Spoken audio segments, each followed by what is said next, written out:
This is Unnamed News Anchor here to bring you the latest news. With zero updates on the status of Metro Prime 4, some fans are beginning to fear the worst for the young game. Metro Prime 4 was first reported missing back in 2017. Jesus Christ. It's not fair sometimes. A perfectly good game is announced and then it just vanishes into thin air. Welcome to games that go MIA, missing in action. Usually also defined as development hell, vaporware, an imaginary delusion I had one time when I was 8 years old. Games just appear one day, something goes horribly wrong in development, and it leads to a game just perpetually stuck in limbo. There's a decently obvious difference between games that are having a few unlucky delays and games that are being suspiciously delayed, but I don't really know how to define it other than just, that's a big delay, and that's vaporware. As long as a game is languishing in beta or hasn't been heard of in eons, then it's vaporware enough to me. Just like Duke Nukem 3. Ew! Anyways, maybe they'll be out someday, maybe they won't. Maybe I'll give my verdict on them, and maybe one day I'll be happy! Anyways, fine, let's bite the bullet and talk about Half-Life. Let me just preface this by washing away my sins. I've never played Half-Life. But I'm smart enough to know that it's the most groundbreaking first-person shooter of all time, and that Half-Life 2 Episode 2 ended on a cliffhanger ending. Can't wait for episode 3. The funny thing is, episode 3 was actually announced before the release of episode 2, which is a bold move in retrospect. Very bold. Christmas 2007 to be specific, so episode 3 was released just 2 short months after episode 2. Do I need to say it at this point? We all know what happened to this game. Rest in peace. As far as I'm aware, the game just blew past Christmas 2007 through to 2008, 2009, 2010, where Gabe said something about scaring the player again. I don't know, not the kind of things you want to hear when a game should have been released 3 years ago and all you have is concept art. Obviously, there had been rumblings about episode 3, concept art leaks, developer quotes about sign language and supporting hearing impaired gamers, and general junk about how ambitious they were with the project. But in 2011, the game was officially branded as Vaporware by Wired and never heard from again. Based on some development quotes that describe the game as transforming into less of an episode and more of a sequel, I think Valve just got in over their heads. Half-Life 2 Episode 3 just morphed into something too big for Valve to handle, so it got canned. A real shame that everything just wrapped up so neatly like that. Anyways, I'm going to go on the internet for 5 seconds, and I've already seen 9 mentions of Half-Life 3. Yeah, Half-Life 2 Episode 3 morphed into Half-Life 3. Where is Half-Life 3, Gabe? Begging for updates on Half-Life 3 kind of took the internet by storm for a while, and in some ways it's still around today, but I think Half-Life Alyx sort of shut everyone up for a little while. Haven't played it because I'm not dropping 919 Great British pounds on a Valve Index for one game.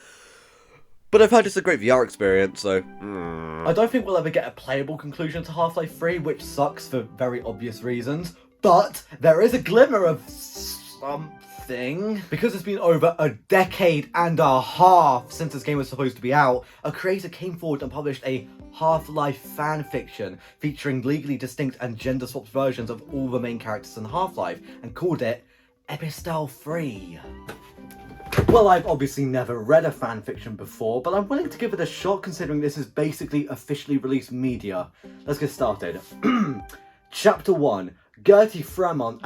That's a clever way of getting around the legality of using the name Gordon Freeman. Used her long and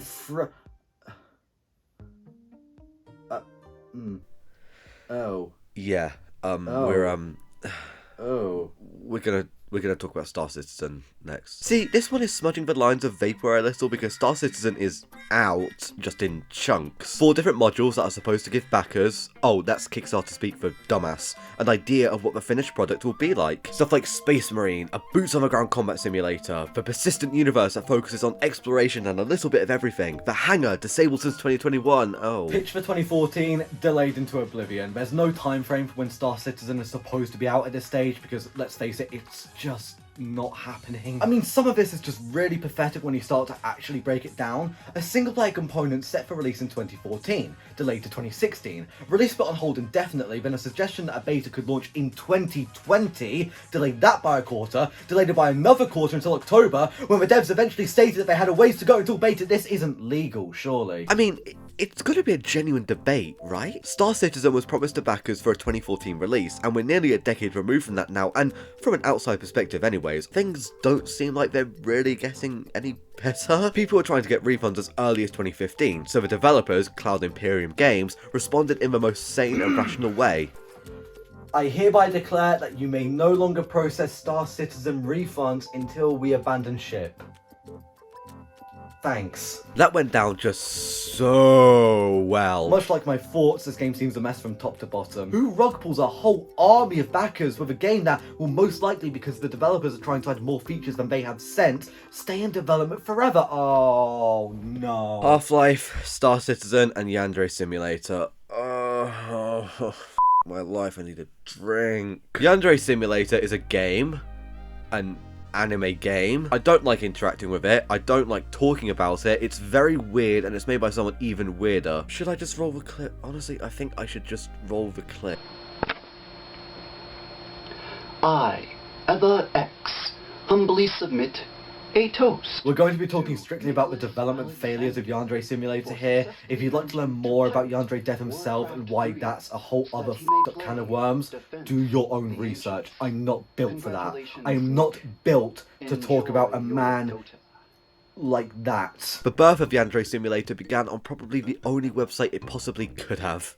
4chan. Yandere Dev, yeah, I shit you not, that's his username, began development sometime in 2014, so we're coming up to a decade of dev time now. There's just so much bloat in Yandere Simulator. It's pretty well known by now. Major features that probably should have arrived in the game years ago are nowhere to be found. There's a whole 1980s mode for some reason. Just for a bit of context, there's supposed to be 10 rivals you could kill by now. There's only 2 you can kill in the game. They've all been designed since 2015. I get he's just one developer on his own, but f***ing hell. I think this is relatively well known by now, but Yandere Sim is spaghetti code. Like, I'm no game dev, but from what I've seen and heard, it just absolutely reeks. Everything's written in the most inefficient way possible, and most speculate it's the reason the game runs like absolute ass unless you've got some kind of alien supercomputer. There have been regular development updates on Yandere Simulator since 2014, and I know what you're thinking. Surely that contradicts your whole MIA Games vaporware gimmick. And to that I say, Star Citizen and Yandere Simulator are like their own forms of vaporware. There may be playable builds and regular updates going out to people all over the internet, but let's face it, in terms of a fully finalized version of the game, a final update, a full release if you will, it's just not happening ever. How about the other end of that spectrum? How about a game that's received next to no updates but will realistically release at some point? I wonder what that game could be. Oh, how about Metroid Prime 4's reveal trailer is over 6 years old. Just some food for thought. To be entirely fair, this trailer is the most we have nothing to show, please for the love of God accept this thing I've ever seen in my entire fucking life. Nearly tops out Elder Scrolls 6 for that title, I think. Regardless, it was exciting. After a few disappointing and a few promising releases, Metroid Prime was finally coming back with a new numbered entry. What wasn't there to love except for the fact Retro Studios wouldn't be working on it? At least that might mean they're making a new Donkey Kong game. 9 years. The game went MIA at E3 2018.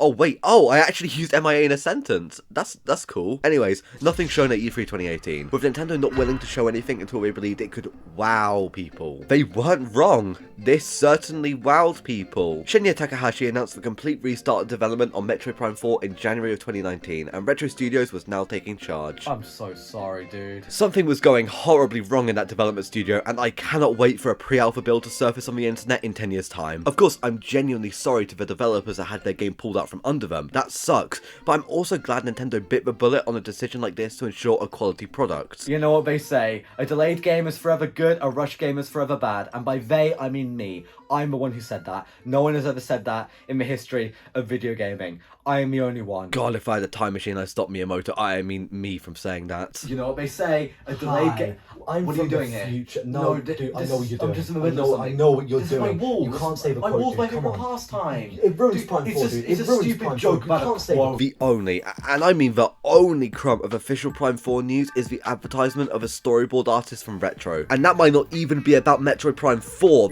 We are starved here, okay? To put this delay into perspective, the game was first announced during the Switch's launch year. Now people are talking about this game as if it would be lucky to release on the Switch, and they're right! I'm in the camp that thinks it will be a cross-generation game like how Twilight Princess was on the Wii to sell the system and on the GameCube out of obligation. But if we keep going this long without any sort of teaser trailer, update or anything, could this just skip the Switch entirely? Or, knowing Nintendo, they'll reveal it with a release date for 3 months from now. Literally anything is possible with this company. Expect the unexpected. Boom! These were just a few video game vaporware stories I could think of off the top of my head, from internet mythos to Kickstarter taking on runs to...